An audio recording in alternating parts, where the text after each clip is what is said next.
आणि आजचा हा जो विषय आहे जो आपण शिकत आहोत, वाईट गोष्टी करण्यासाठी कधी एकत्र येऊ नका.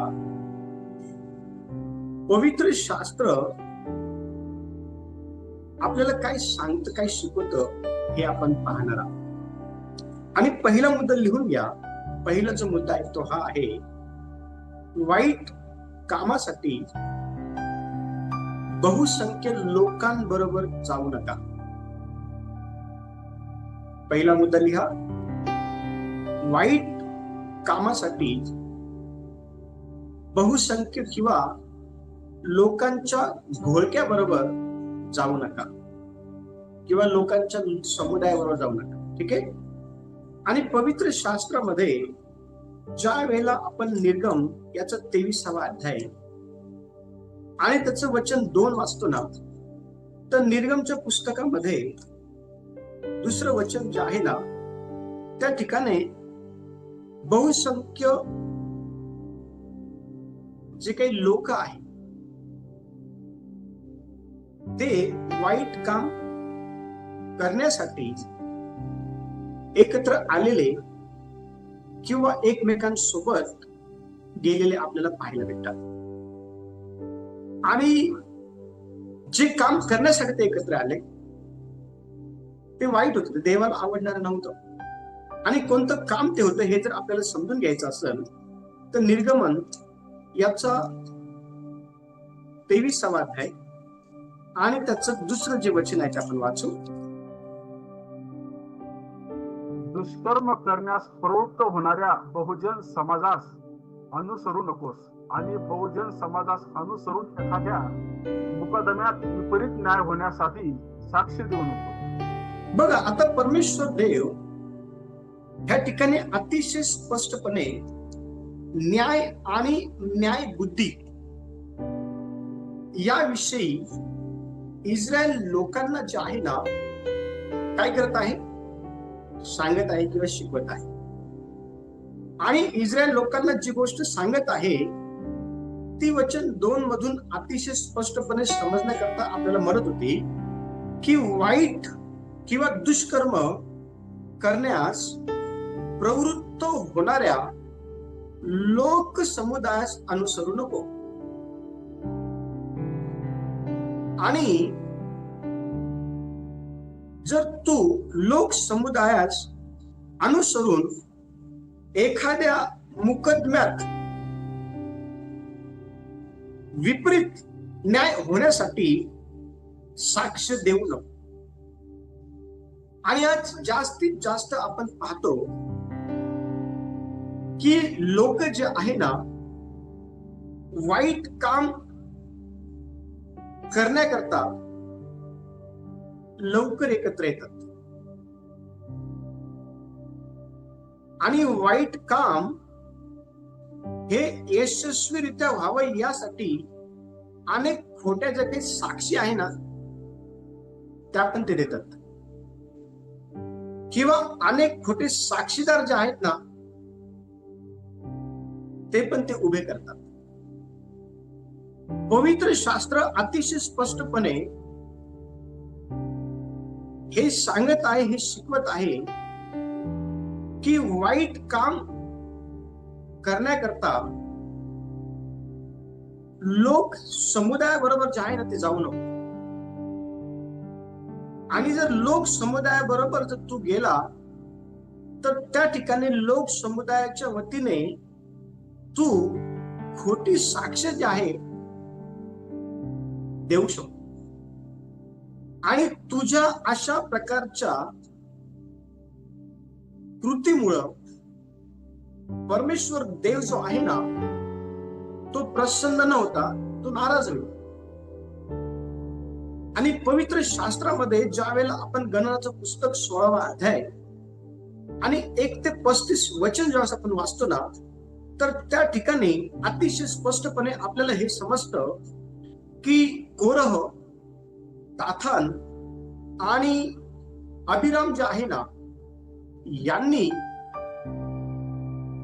लोकांना एकत्र केलं आणि देवाचे जे सेवक आहे ना त्यांच्या विरुद्ध बंड केला. देवाच्या सेवेविरुद्ध बंड केला. देवाच्या नेतृत्वाविरुद्ध बंड केला. आणि ज्यांनी बंड केला ना ते चोर होते. ज्यांनी बंड केला ना ते लुटारू होते.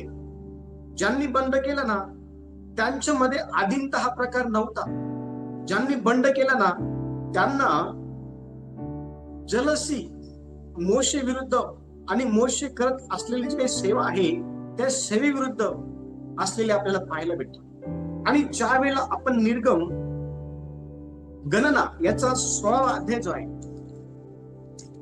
गणना याचा 16वा जो अध्याय आहे ना, तर गणना याच्या 16व्या अध्यायामध्ये आपल्याला अतिशय स्पष्टपणे हे पाहायला भेटतं की 250 लोकांना दाथानाने, अभिरामाने आणि कोराने काय केलं माहिती का, एकत्र केलं होतं. बघा कोणीतरी वचन वाचा, वचन 2.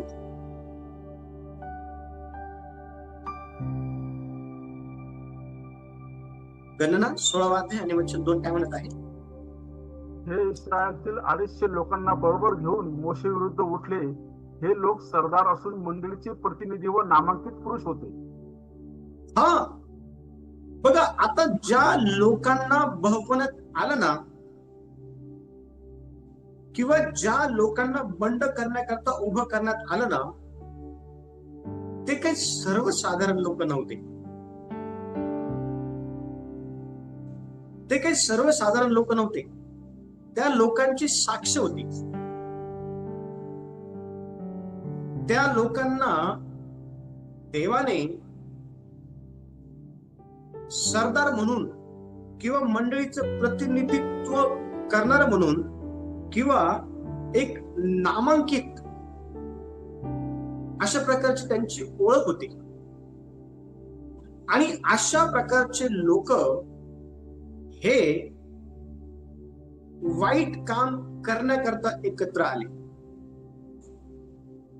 कधी कधी आपल्याला असं वाटतं की एवढे प्रतिष्ठित लोक आहे, एवढा अनुभव आहे सेवेचा, एवढी चांगली साक्ष आहे, इतके लोक यांना ओळखतात आणि मग यांनी जे काम करण्याचं हाती घेतलेलं आहे तर ते काम चांगलंच असत आणि मग आपण का यांना सपोर्ट करू नये, का आपण यांच्या बाजूने उभं राहू नये, का आपण यांच्या बाजूने बोलू नये, अशा प्रकारचा विचार आपल्या मनामध्ये येतो आणि आपण त्यांना जाऊन मिळतो.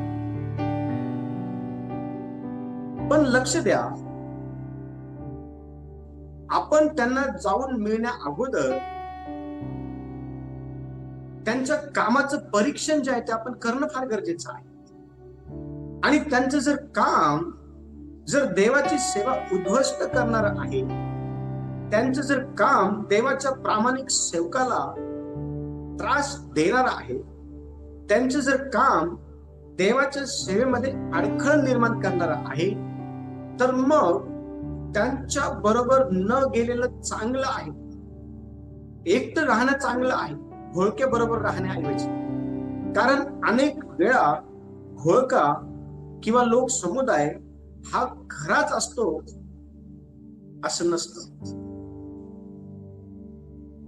अनेक वेळा लोक समुदाय हा खराच असतो असं नसतं. आणि बघा वचन सांगत आहे की कोरहाने, दाथानाने आणि अभिरामाने 250 प्रतिष्ठित लोक घेऊन मोशे विरुद्ध, देवाविरुद्ध, देवाच्या सेवेविरुद्ध बंड केला. वाईट काम त्यांनी केलं. आणि तुम्हाला माहिती का, त्यांच्या वाईट कामाचं त्यांना परमेश्वर देवाने प्रतिफळ पण दिलं. ते त्यांच्या वाईट कामाच्या मोबदल्यामध्ये त्यांना प्रतिफळ पण भेटलं. आणि प्रतिफळ काय होतं माहिती का, वचन सांगत आहे त्या ठिकाणी की देवाने काय केलं माहिती का, देवाने त्यांना शिक्षा केली, त्यांना शासन केलं. आणि हे वचन आपण कालच्या अध्ययनामध्ये देखील बघितलं होतं की त्या ठिकाणी त्यांचं बोलणं संपत ना संपत तोच पृथ्वीने काय केलं माहिती का, पृथ्वी दुभांगली आणि ते सर्व जिवंतपणे अधोलोकामध्ये गेले. जिवंतपणे ते सर्व जे आहे ना ते अधोलोकामध्ये गेले. कारण वचन 30 पहा, वचन 30 काय म्हणत आहे? पण परमेश्वराने काही अद्भुत गोष्ट घडवली, म्हणजेच पृथ्वीने आपले तोंड उघडून यांना व त्यांच्या सर्वस्वाला घेऊन टाकले आणि हे अधोलोकात जिवंत उतरले. तर असे समजा की या लोकांनी परमेश्वराला तुच्छ मानल्या. ह्या लोकांनी परमेश्वराला तुच्छ मानलेलं होतं. लक्ष द्या.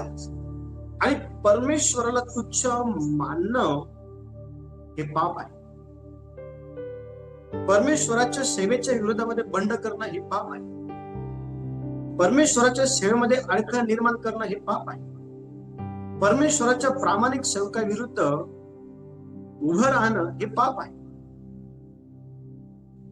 आणि त्याची जी शिक्षा आहे ना, त्यापासून कोणी सुटत नाही. हे सुटले नाही. वचन सांगतं की पृथ्वीने आपलं तोंड उघडलं आणि जिवंतपणीच ह्यांना जे आहे ना अधोलोकामध्ये नेण्यात आलं, टाकण्यात आलं त्या ठिकाणी. आणि म्हणून लक्ष द्या, ह्या जगामध्ये राहत असताना आपण प्रत्येक गोष्टींची शहानिशा करणं फार गरजेचं आहे. आणि शहानिशा करण्याकरता आपल्याकडं देवाचा आत्मा असणं गरजेचं आहे. कारण तो गहन गोष्टींचा शोध घेणारा असा आहे. आणि म्हणून पहिला जो मुद्दा आहे ना, तो आहे वाईट कामासाठी बहुसंख्य लोकांबरोबर जाऊ नका, कारण ते खरेच आहे अशा प्रकारचा विचार करून त्यांच्याबरोबर उभं राहणं हे चुकीचं आहे. पण त्यासाठी आपण त्यांच्या कामाचं आणि त्यांचं आत्मपरीक्षण करणं फार गरजेचं आहे. दुसरा जो मुद्दा आहे, पाप करणाऱ्यांची संगत करू नका. दुसरा मुद्दा लिहून घ्या. पाप करणाऱ्यांची संगत जी आहे ना ती धरू नका किंवा त्यांच्या सोबत राहू नका. ज्यावेळेला आपण नीतिसूत्राचं पुस्तक पहिला अध्याय आणि वचन 10 वाचतो ना, तर त्या ठिकाणी नीतिसूत्रकार अतिशय स्पष्टपणे पाप करणाऱ्याची संगत धरू नको याविषयी महत्वाची गोष्ट सांगत आहे. बघा त्या ठिकाणी काय म्हटलेलं आहे वचन 10 मध्ये, माझ्या मुला, पापी जन तुला भूलताप देतील तर तिला वश होऊ नकोस. यस, या ठिकाणी एका मुलाला आदेश आणि ताकीद देण्यात येत आहे. आणि आदेश आणि ताकीद ही कोणत्या संदर्भात देण्यात येत आहे, तर वचन सांगत आहे की माझ्या मुला,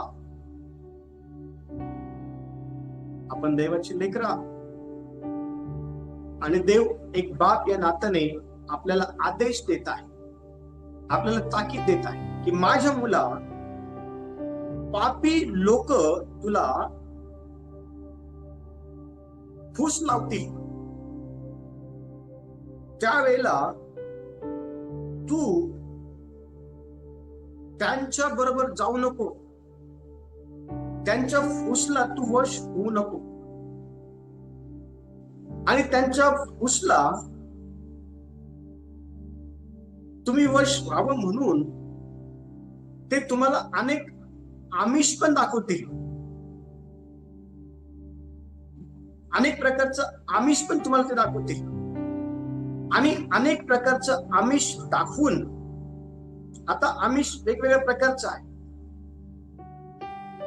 त्याकडे आपण जाणार नाही, पण अनेक प्रकारचं आमिष दाखवून ते तुम्हाला फूस लावतील आणि कसं का होईना ते तुम्हाला तुमच्या बाजूने करण्याचा प्रयत्न करतील. अशा वेळेला तुम्ही त्यांच्या बाजूने होऊ नये हे लक्षात ठेवणं गरजेचं आहे. कारण त्यांना तुम्ही त्यांच्या बाजूने होऊन तुमच्या साह्याने काहीतरी आणखीन चुकीचं करायचं आहे, म्हणून त्यांना तुमची गरज असते. पवित्र शास्त्र जेव्हा आपण वाचतो ना, तर पवित्र शास्त्रामध्ये अतिशय स्पष्टपणे यहोशुआचं पुस्तक 2 अध्याय आणि 1 ते 21 वचन जेव्हा आपण वाचतो ना, तर त्या ठिकाणी एक स्त्री आहे,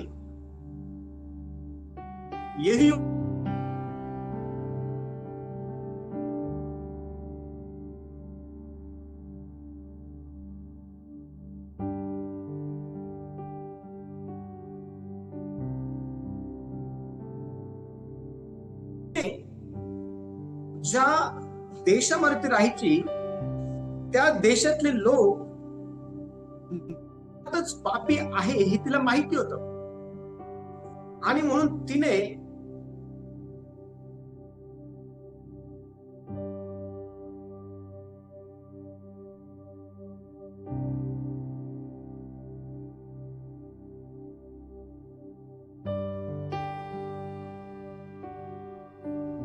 लक्ष द्या, जर एक स्त्री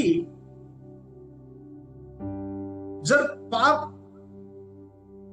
करणाऱ्यांची संगत जी आहे ती धरत नाहीये, पाप करणाऱ्या लोकांपासून स्वतःला दूर ठेवून जर देवाच्या लोकांसोबत जाण्याचं तिचं ठरवत आहे, जर एक स्त्री चांगलं काय आणि वाईट काय याच्यातला भेद करून, चांगलं स्वीकारून आणि वाईट नाकारून जर जीवन जगत आहे, तर आपण ह्या दिवसांमध्ये आपल्या स्वतःचं आत्मपरीक्षण करून आपण वाईट लोकांपासून दूर राहून जे देवाचं काम करणारे लोक आहे अशा प्रामाणिक लोकांबरोबर आपण गेलं पाहिजे. आणि लक्ष द्या, असे प्रामाणिक लोक तुम्हाला गर्दीमध्ये भेटणार नाही. असे प्रामाणिक लोक तुम्हाला घोळक्यामध्ये भेटणार नाही. असे प्रामाणिक लोक तुम्हाला येशू सारखे एकांतामध्ये भेटतील. असे प्रामाणिक लोक जे आहे ना, निकोदेमा सारखं रात्रीच येऊन भेटतील. असे प्रामाणिक लोक जे आहे ना, योसेफ अरिमत्थाईकर याच्यासारखे एकांतात भेटतील. लक्ष द्या, प्रामाणिक पवित्र असे जे देवाचे खरे सेवक आहे ना, ते घोळक्यामध्ये भेटणार नाही.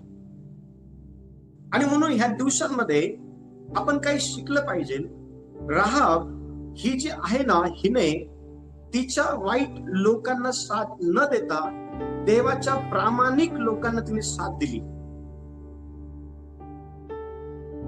आणि काय झालं माहितीये का, तिने देवाच्या प्रामाणिक लोकांना साथ दिल्या असल्या कारणामुळं तिचा संपूर्ण जो वंश आहे ना तो वाचला. देवाने तिला भरपूर आशीर्वादित केलं. जर तुम्हाला आशीर्वादित व्हायचं आहे, जर तुम्हाला तुमच्या कुटुंबामध्ये जर परमेश्वर देवाचे आशीर्वाद जर पाहायचे आहे, स्तोत्र संहिता 126 127 नुसार तुझ्या मुलांची मुलं तुझ्या दृष्टीस पडतील. तुझ्या माझ घरात तुझी स्त्री सफल द्राक्ष सारखी होईल. तुझ्या मेजाभोवती तुझी लेकरं जैतुनाच्या रोप्यासारखी वाढतील. हा जर आशीर्वाद जर तुम्हाला जर पाहिजे असेल तर तुम्ही ह्या दिवसांमध्ये घोळक्यांबरोबर जाऊ नका. तुम्ही ह्या दिवसांमध्ये पाप करणाऱ्या लोकांबरोबर जाऊ नका. ते तुम्हाला आमिष दाखवतील, ते तुम्हाला वेगवेगळ्या प्रकारचे प्रलोभन देतील. त्यावेळेला तुम्ही त्यांच्या आमिषाला, त्यावेळेला तुम्ही तुमच्या प्रलोभनाला, त्यांच्या ज्या प्रलोभनाला त्याला तुम्ही वश होऊ नका. त्यावेळेला तुम्ही डिसिजन घ्यायला शिका. जर डिसिजन घेता येत नसेल तर त्यावेळेला देवाकडे ही प्रार्थना इन्स्टंटली करायला शिका की देवा मला निर्णय घेण्याची क्षमता दे.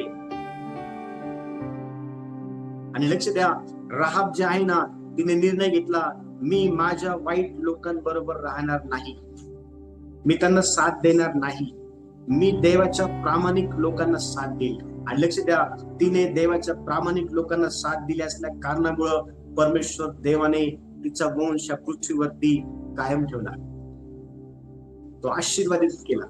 लक्ष द्या, आपला पण वंश परमेश्वर देव कायम ठेवल, आपला पण वंश परमेश्वर देव आशीर्वादित करेल.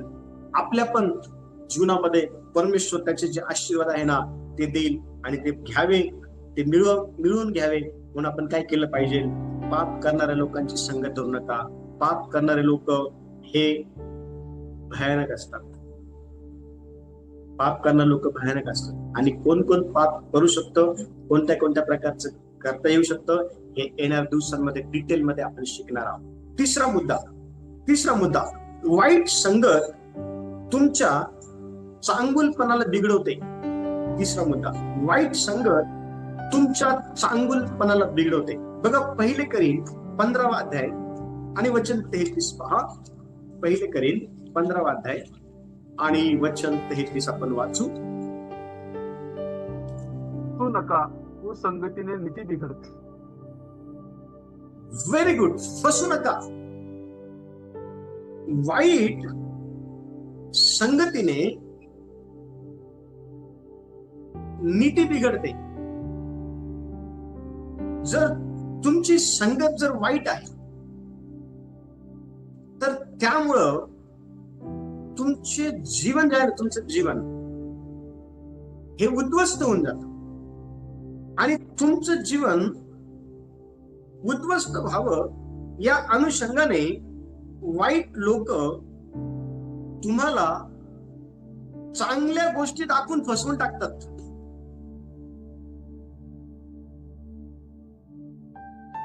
आणि ज्यावेळेस फसला जातो ना, कालांतराने कळतं की आपण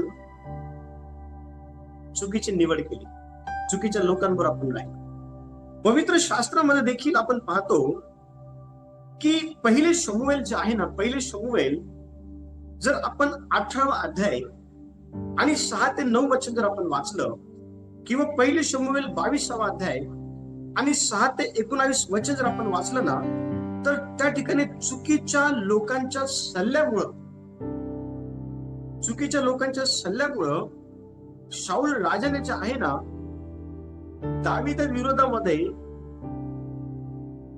कार्य केलेलं आपल्याला पाहायला भेटतं. चुकीच्या लोकांच्या सल्ल्यामुळं शाऊल राजाने दावीदाला जे आहे ना, अनेक वेळा नाश करण्याचा प्रयत्न केला, अनेक वेळा त्याला त्रास जो आहे तो देण्याचा प्रयत्न केला. पण तुम्हाला माहिती का, त्याच्या अशा प्रकारच्या चुकीच्या लोकांच्या सल्ल्या ऐकल्यामुळं किंवा चुकीच्या लोकांच्या सल्ल्याबरोबर तो गेल्यामुळं त्याच्या जीवनामध्ये जे आहे ना, त्याला त्याच्या राजपदाला जे आहे ते मुकावं लागलं. त्याचं जे राजपद आहे ना ते भ्रष्ट झालं. देवाने त्याचं जे राजपद आहे ना त्याच्यापासून ते काढून घेतलं. आपण ज्यावेळेस हा वृत्तांत वाचतो तेव्हा अतिशय स्पष्टपणे हे सांगितलेलं आहे की शाऊल राजा हा वाईट लोकांसोबत राहत असल्या कारणामुळं त्याची नीती भ्रष्ट झाली. त्याच्यामधला जो चांगुलपणा आहे ना तो बिघडला गेला. अनेक वेळा आपल्या बरोबर देखील असंच होतं. आपल्याला असं वाटतं की ज्या लोकांबरोबर आपण राहत आहोत ते लोक खरंच धार्मिक आहेत, ते लोक खरंच पवित्र आहेत, ते लोक खरंच देवाचं भय धरणारे आहेत, ते लोक खरंच चांगल्या गोष्टी शिकवतात, ते लोक खरंच चांगल्या गोष्टींचं जे आहे ते अनुकरण करतात. पण लक्ष द्या, ते मुळात तुम्हाला फसवण्याच्या अनुषंगाने करण्यात आलेल्या गोष्टी आहेत. कारण आपण मागच्या भागामध्ये शिकलो की ते आंतरिक क्रूर लांडगे आहेत, ते मेंढरांच्या वेशाने तुमच्याकडे येतात. आपण काल शिकलो की कशा प्रकारे ते स्वतःला प्रेषित म्हणवतात, कशा प्रकारे ते स्वतःला देवाचे सेवक म्हणवतात. पण ते तसे नाहीयेत. ते तुमच्याकडे एका विशिष्ट उद्देशाने आलेले आहेत आणि त्यांचा तुमच्याकडे येण्याचा मागचा उद्देश काय आहे, तर त्यांना तुम्हाला बिघडवायचं आहे, त्यांना तुम्हाला भ्रष्ट करायचं आहे.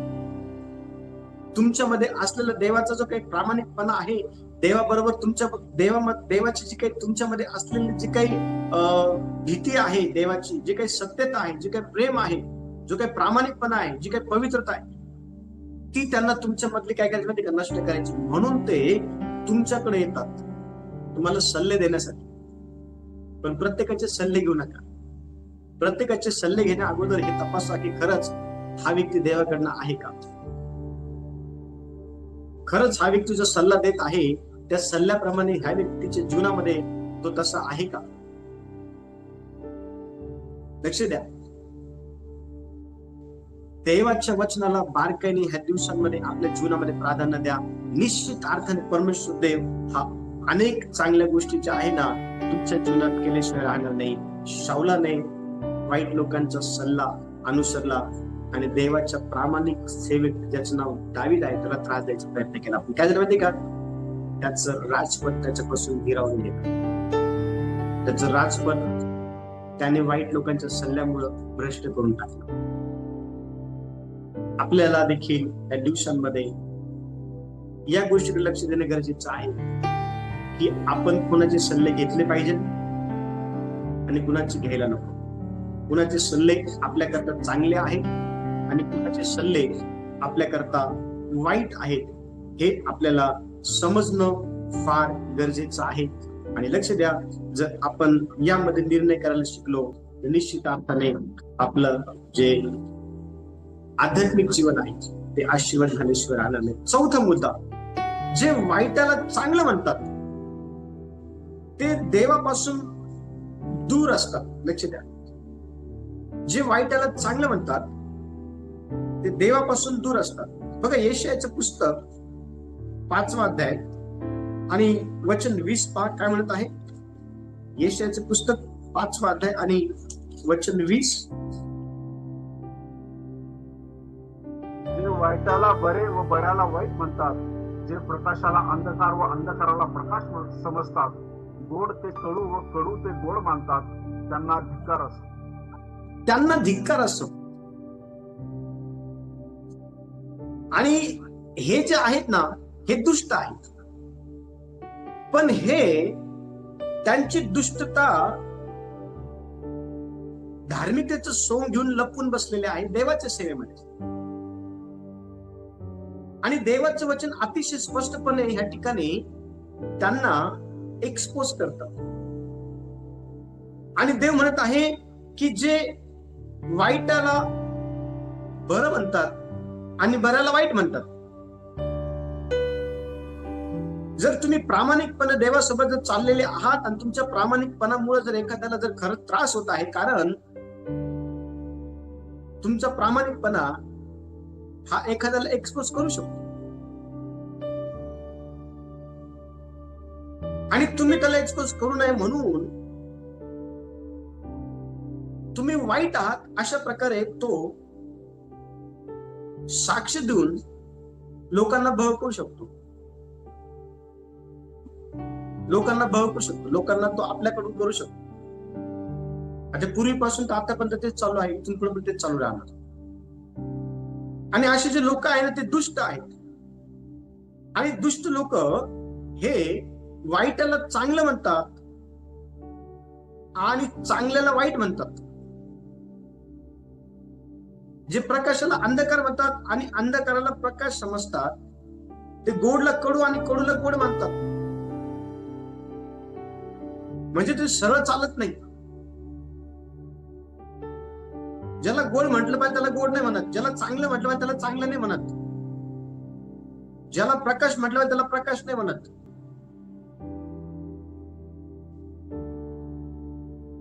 ते अतिशय धूर्तपणाने लोकांच्या जीवनामध्ये वाईटाला गोड करून त्यांचं जे काही काम आहे ना ते सिद्धीस नेतात. त्यांचे जे काही बेत आहे ना ते सिद्धीस नेतात. पण देवाचं सांगतं की यांच्यावरती जी विपत्ती येईल ना ती भयानक असणार आहे. कारण पवित्र शास्त्रामध्ये आपण पाहतो, ज्या वेळेला आपण प्रेषणाचं पुस्तक 5वा अध्याय आणि 1 ते 11 हे वचन वाचतो ना, त्या ठिकाणी आपल्याला अशा प्रकारचे लोक पाहायला भेटतात जे चांगल्याला वाईट आणि वाईटाला चांगलं म्हणतात. आणि तुम्हाला माहिती का, त्यांनी खोटं बोलून देवाच्या सेवकाला हे दाखवण्याचा प्रयत्न केला की आम्ही जे केलं आहे ते चांगलं केलेलं आहे. खोटं बोलून एखादी गोष्ट चांगली कसं होऊ शकते. देवाचं वचन सांगतं की तुमचं बोलणं हो तर हो, नाही तर नाही, एवढंच असलं पाहिजे.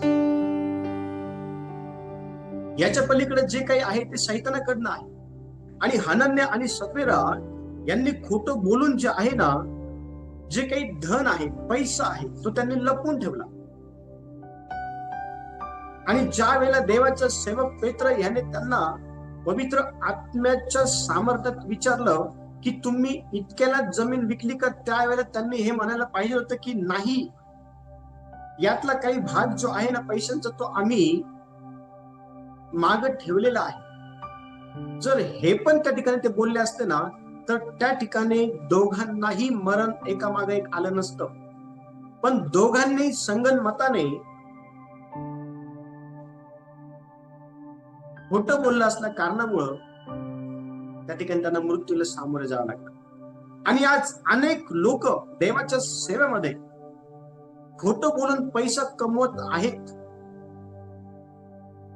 आज अनेक लोक देवाच्या सेवेमध्ये धार्मिकतेचं सोंग घेऊन ऐश्वर्याचं जीवन जगत आहेत आणि ते लोकांना हे दाखवण्याचा प्रयत्न करतात की हे देवाचे आशीर्वाद आहे. लक्ष द्या, आपण माणसाबरोबर खोटं बोलू शकतो, देवाबरोबर नाही. आपण माणसाला ठकवू शकू, देवाला नाही. देवाचे सांगत आहे की हनन्या आणि सफेरा यांनी देवाला ठकवण्याचा प्रयत्न केला, पण त्यांचं ठकवणं हे त्या ठिकाणी मुळीच काम आलं नाही. आणि वचन सांगतं की एकामागे एक दोघही पती पत्नी मृत्यू पावले. दोघही पती पत्नी जे आहे ना मृत्यू पावले. ते का मृत्यू पावले माहिती का? कारण जे वाईट आहे त्याला ते चांगलं म्हटले आणि म्हणून देवाने त्यांना त्याच्यापासून दूर केलं. जर आपण वाईटाला जर वाईट म्हटलं आणि चांगल्याला जर चांगलं म्हटलं तर आपल्याला देव आपल्यापासून त्याच्यापासून दूर करणार नाही. पण जर आपण वाईटाला चांगलं आणि चांगल्याला वाईट म्हटलं तर मग देव निश्चित अर्थाने आपल्याला देखील त्याच्यापासून दूर करतो. आणि म्हणून आपण आपल्या स्वतःला सांभाळणं फार गरजेचं आहे. पाचवा मुद्दा, दुष्टांच्या सल्ल्यापासून दूर राहा. दुष्टांचा जो सल्ला आहे ना त्यापासून दूर राहा.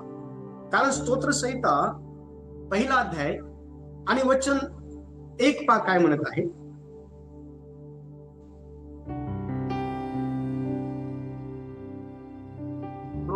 जो पुरुष दुर्जनांच्या मसलतीने चालत नाही, पापी जनांच्या मार्गात उभा राहत नाही आणि निंदकाच्या बैठकीत बसत नाही. Very good. बघा, ह्या ठिकाणी नीतिमान आणि अनितिमान यांच्याविषयी ह्या स्तोत्रात लिहिण्यात आलेलं आहे. आणि देवाचं वचन हे आपल्याला आव्हान देतं की आपण दुष्ट लोकांच्या मसलतीने, दुष्ट लोकांच्या सल्ल्याने जे आहे ना आपण चालू नये.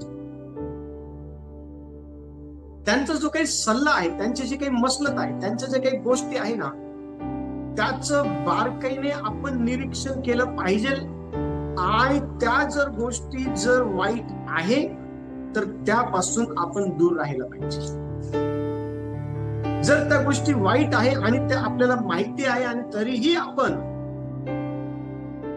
त्यांच्या त्या वाईट सल्ल्याला, त्यांच्या त्या वाईट मसलतीला, त्यांच्या त्या वाईट गोष्टीला जर साथ दिली तर आपल्या जीवनामध्ये प्रॉब्लेम क्रिएट होतील. आपल्या जीवनामध्ये अनेक समस्या ज्या आहेत उद्भवतील. आणि पवित्र शास्त्रामध्ये दावीद आणि त्याचे जे 3 मित्र होते ना, शद्रक, मेशक आणि अबेदनगो, त्यांनी मुळीच जे आहे ना दुष्टांचा जो काही सल्ला आहे तो स्वीकारला नाही. आणि ते जर स्वीकारले, त्यांनी जर तो सल्ला स्वीकारला असता तर त्यांचं जे जीवन आहे ना ते खूप सुखामध्ये असतं. पण त्यांनी त्या ठिकाणी दुष्टांचा सल्ला जो आहे तो त्या ठिकाणी स्वीकारला नाही. दानिएलचं पुस्तक 1 अध्याय आणि 8 ते 20 वचन ज्यावेळेस आपण वाचतो ना तर त्या ठिकाणी अतिशय स्पष्टपणे लिहिलेलं आहे की राजाच्या अपवित्र जे काही अन्न आहे ना ते अन्न खायला त्यांनी नकार दिला. राजाचं जे काही अपवित्र अन्न आहे ना, जे त्यांना विटाळू शकत होतं, अशा अन्नाला त्यांनी नकार दिला. आणि त्यांनी त्या अन्नाला नकार दिले असल्या कारणामुळं देवाने त्यांना जास्तीत जास्त ज्ञानाने भरलं. लक्ष द्या, ह्या जगामध्ये राहत असताना आपण डिसिजन घेतलं पाहिजे. कारण आपलं डिसिजन हे आपल्या जीवनामध्ये एक तर आशीर्वाद आणू शकतात, नाही तर श्राप आणू शकतात. आणि अनुवारच्या पुस्तकामध्ये वचन सांगतं की श्राप आणि आशीर्वाद, चांगलं आणि वाईट दोन्ही तुझ्या समोर ठेवलाय, निवडून घे तुला काय निवडायचं. आणि जे आपण निवडतो त्याच्यावरती आपलं फ्युचर जे आहे ना, मग ते चांगले किंवा वाईट असू शकतं. आणि म्हणून देवाचं सांगतं की आपण जे आहे ना, दुष्टांचा जो काही सल्ला आहे तो आपण मुळीच मान्य करू नये, त्यापासून आपण दूर राहायला पाहिजे. आणि सल्ला हा चांगला आहे का वाईट आहे याचं परीक्षण करायला शिका. सल्ला चांगला आहे किंवा वाईट आहे याचं परीक्षण करायला शिका. लक्ष द्या, अनेक वेळा वाईट सल्ले हे चांगलं जे आहे ना दाखवून दिले जातात, पण ते वाईटच आहे. ते सल्ले जे आहेत ते वाईटच आहे. आणि प्रत्येक सल्ल्याचं आत्मपरीक्षण जे आहे ना ते केलं पाहिजे. सहावा मुद्दा, जे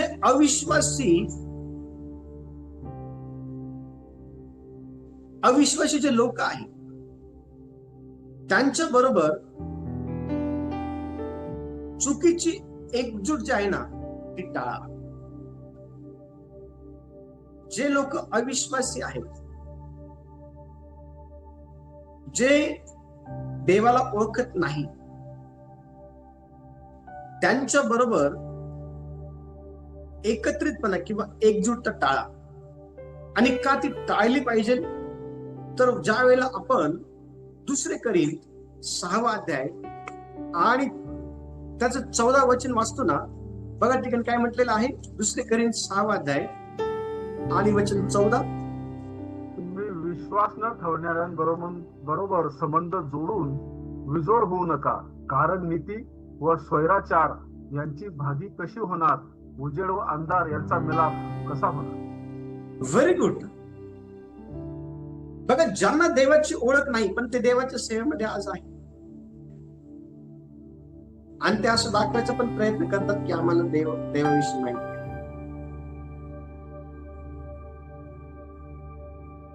तुमच्याकडे बघितल्यानंतर समोरच्या व्यक्तीला तुम्ही प्रामाणिक आहात, धार्मिक आहात, पवित्र आहात, देवाचे निवडलेले आहात हे समजलं पाहिजे, हे कळायला पाहिजे. पण जर एखाद्या व्यक्तीला बघितल्यानंतर जर त्याच्यामध्ये कोणत्याच अशा गोष्टी दिसत नाहीत, पण तो म्हणतो की हा मी देवाला मानतो, देवाचा विश्वास आहे माझा, असे जे लोक आहे ना त्यांच्या बरोबर एकजुटता जी आहे ना ती टाळा, ती करू नका. एकत्र त्यांच्यासोबत येऊ नका. का माहिती का? कारण वचन सांगत त्या ठिकाणी अतिशय स्पष्टपणे की तुम्ही विश्वास न ठेवणाऱ्या बरोबर जर संबंध जोडून विजोड होऊ नका. कारण नीती व स्वैराचार ह्यांची भागी कशी होणार, चांगलं आणि वाईटाचं मेळ कसं होणार, पवित्र आणि अपवित्र याचा मेळ कसं होणार, त्याचा मेळ होऊ शकत नाही. आणि मग ते जे आहे ना उजेड व अंधार यांचा मिलाप कसा होणार. जे वाईट आहे ना ते वाईटच आहे, जे चांगलं आहे ना ते चांगलंच आहे. कारण म्हणून वचन सांगतं शुभवर्तमानांमध्ये अतिशय स्पष्टपणे की वाईट झाडाला चांगलं फळ येऊ शकत नाही आणि चांगल्या झाडाला वाईट फळ येऊ शकत नाही. तर वाईट झाड वाईटच फळ देईल आणि चांगलं झाड चांगलं फळ देईल. आणि त्यांच्या फळावरून तुम्ही त्यांना ओळखाल की ते देवाचे लेकर आहे किंवा नाही.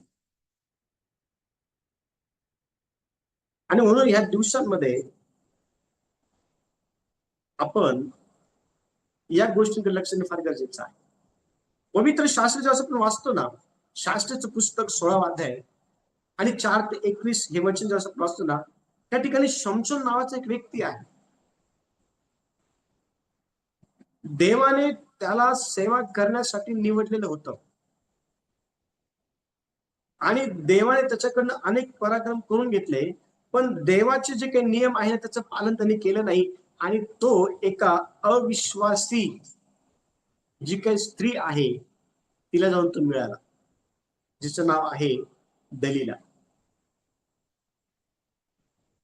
आणि काय झालं माहिती का, त्याने तिच्यावर विश्वास ठेवला असल्या कारणामुळं देवाची जी काही शक्ती त्याला प्राप्त झालेली होती, देवाचा जो काही अभिषेक त्याच्या जीवनामध्ये काम करत होता ना, तो त्याला गमवावा लागला. देवाचे आशीर्वाद जे त्याच्या जीवनामध्ये होते ना, त्यापासून त्याला मुकावा लागला. आणि आपल्या बाबतीमध्ये हे होऊ नये म्हणून आपण आपल्या स्वतःकडे लक्ष देणं फार गरजेचं आहे आणि आपण अशा लोकांपासून दूर जे आहेत ते राहिलं पाहिजे. आणि असे लोक देवाच्या सेवेमध्ये आहेत. त्यांच्या फळावरून तुम्हाला ओळखता येईल की हे खरंच देवाकडून आहेत किंवा मग दुष्टाकडून आहे. शेवटचा मुद्दा, जो पाप पेरतो तो नाश उगवतो. जो पाप पेरतो तो नाश उगवतो. आणि बघा, गलतीकारचं पत्र 6 अध्याय आणि वचन 7 जे आहे ना, त्या ठिकाणी काय म्हटले पहा. गलतीकारचं पत्र 6 अध्याय आणि वचन 7.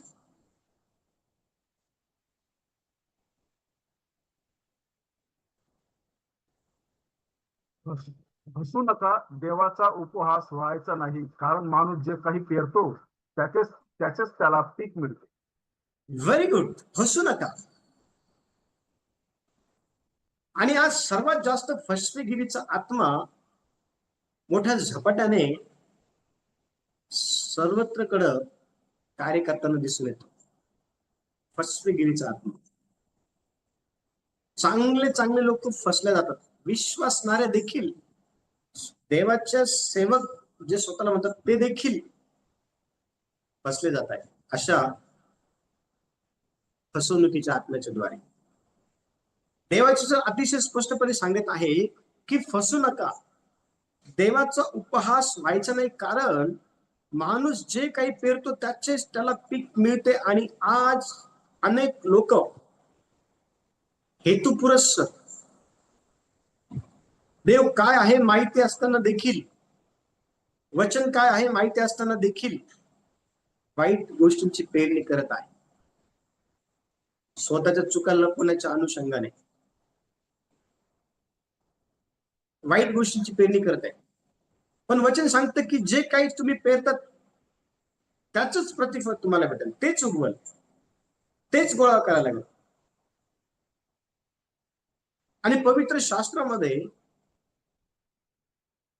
यहुदा इस्करियोत ह्या व्यक्तीने वाईट गोष्टीची पेरणी केली आणि त्याची वाईट गोष्ट ही मत्तयाचं पुस्तक 26 अध्याय 14 ते 16 मध्ये पाहायला भेटते.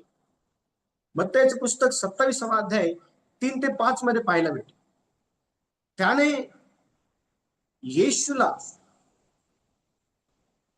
विकलं आणि तुम्हाला माहिती का त्याच्यात वाईट पेरणीचं प्रतिफळ त्याला काय मिळालं. त्याने केलेल्या वाईट गोष्टींची जी काही मजुरी आहे त्याला काय मिळाली माहिती का, मृत्यू. मृत्यू मिळाला. असताना आपण काय पेरत आहोत याकडे लक्ष दिलं पाहिजे. आपण काय पेरत आहोत याचं निरीक्षण केलं पाहिजे.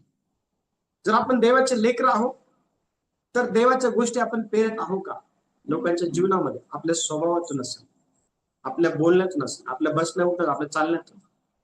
जर आपण स्वतःला देवाचे सेवक म्हणतो तर काय मग आपण खऱ्या अर्थाने देवाच्या सेवेला अनुसरून देवाच्या सेवेमध्ये लोकांच्या जीवनामध्ये चांगल्या गोष्टींची पेरणी करत आहोत का. का आपण स्वतःच्या स्वार्थासाठी देवाच्या सेवेमध्ये वाईट गोष्टींची पेरणी करतात? कारण देव प्रत्येकाकडनं हिशोब घेणार आहे आणि प्रत्येकाला ज्याच्या त्याच्या कृत्याचा हिशोब द्यायचा आहे. देवाच्या हिशोबापासून कोणी सुटणार नाही, कोणी सुटणार नाही देवाच्या हिशोबापासून. जर तो एखाद्याला 1,000, एखाद्याला 2,000 आणि एखाद्याला 3,000 देऊन बाहेर गावी जाऊ शकतो आणि काही दिवसांनी परत येऊन जर त्यांना दिलेल्या त्या पैशांचा हिशोब जर घेऊ शकतो, तर तो आपल्याकडनं पण हिशोब. आणि आपल्याकडे हिशोब देण्यासाठी काय असलं पाहिजे? चांगल्या गोष्टी, वाईट नको. चांगल्या गोष्टी आपल्याकडे हिशोब देण्यासाठी राहिल्या पाहिजे. आणि लक्ष द्या, आपण या दिवसांमध्ये कोणत्या प्रकारची पेरणी केली पाहिजे हे जाणून घेणं फार फार आणि फार गरजेचं आहे.